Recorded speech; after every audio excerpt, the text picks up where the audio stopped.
সোণাপুৰৰ পৰা মই জুবিন গাৰ্গে কৈছো ছিংগাপুৰত কোন সেইকেইটা তাত নাই নহয় মই এতিয়া খাৰগুলি কাহিলীৰ পৰা কতোৱে নাই মই এতিয়া সোণাপুৰ মাথো সোণাপুৰে মোৰ শেষ ঘৰ শেষ মঞ্চ এতিয়াৰ পৰা গান নাগাওঁ আৰু মই মাথো শুনিম স্পেচিয়েলি মই নাইট ছুপাৰ কেইখনক কৈছো উজনিলৈ অহা যোৱা কৰোতে সোণাপুৰৰ এই ঠাইখিনিতে মায়াবিনীটো ডাঙৰকৈ বজাবি ৰৈ থাকিম উজাগৰে ৰাতিৰ বুকুত মই আগতেও কৈছিলো আৰু এতিয়াও কৈছো মোৰ কোনো জাতি নাই মোৰ কোনো ধৰ্ম নাই সৰু সজা দেখুৱাই দিলো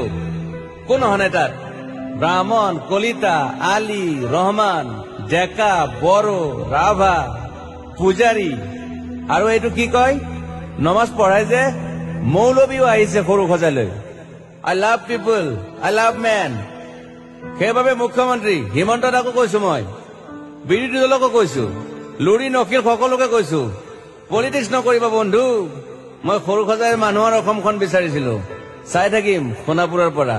খেলি মেলি হলে কষ্ট পাম উভতিও আহিব নোৱাৰিম যোৰহাটৰ মানুহখিনিয়ে কষ্ট পাইছে বুলি শুনিছো মোৰো যাবৰ মন আছিল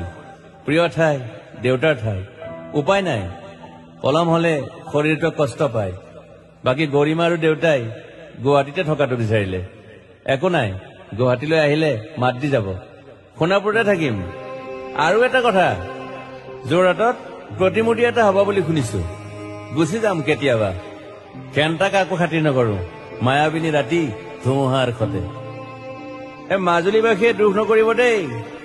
মনত পৰিলে গাই দিব মাজুলীৰ এজনী ছোৱালী নিমাতী ঘাটলৈ যাব নোৱাৰিম আৰু একো নাই মোক প্ৰতিটো বসন্ততে পাব অসমবাসীয়ে শৰতত গাইছো বহাগত গাইছো ৰদত গাইছো বৰষুণত গাইছো দুখৰ গান সুখৰ গান শিশু